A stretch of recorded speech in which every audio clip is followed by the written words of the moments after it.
Hello everyone. হয়তো আমি ব্লগে প্রথমে শুরুটা করি চা দিয়ে, কিন্তু তার আগেও আমি একটা কাজ করি।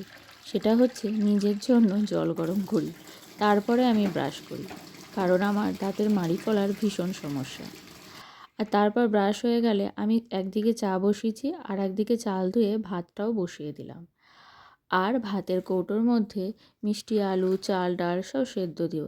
ওগুকে পেস্ট করেও খাওয়াই, কিন্তু আবার ও আমার সাথে যাই হোক, ভাত হোক, মাছ হোক, ডাল হোক, সবই খায় মেখে, তাই ওকে দু রকমেরই খাওয়ায়। আর এখানে আমার কাপটা ভেঙে গেছিলো, তাই আমি আমার জন্য একটা নতুন কাপ বার করেছিলাম চা খাওয়ার জন্য। আর এদিকে চাও হয়ে গেছে। চা খেয়ে চটজলদি আমি বিছানাটা গুছিয়ে নিচ্ছি। বাবা আর ছেলে এই শীতকালে একদমই বিছানা ছেড়ে উঠতে চায় না। আর ওর বাবা তো একদমই উঠতে চায় না, বিছানাতেই পড়ে থাকে। পারলে মনে হয় যেন ওখানেই সারা দিন রাত কাটিয়ে দেয়।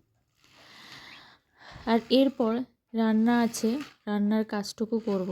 শীতকালে সত্যি কথা বলতে উঠতে ভীষণই দেরি হয়ে যায়, আর টুকটুক করে কাজ করতে আরও দেরি হয়ে যায়। তাই সকাল সকাল রান্না না করলে অনেক বেলা হয়ে যায়। আমি যেহেতু টাইম মতো খাই, নইলে আমার শরীর খারাপ হয়ে যায়, তাই রান্নাটা আমি সবার প্রথমেই করে নিই।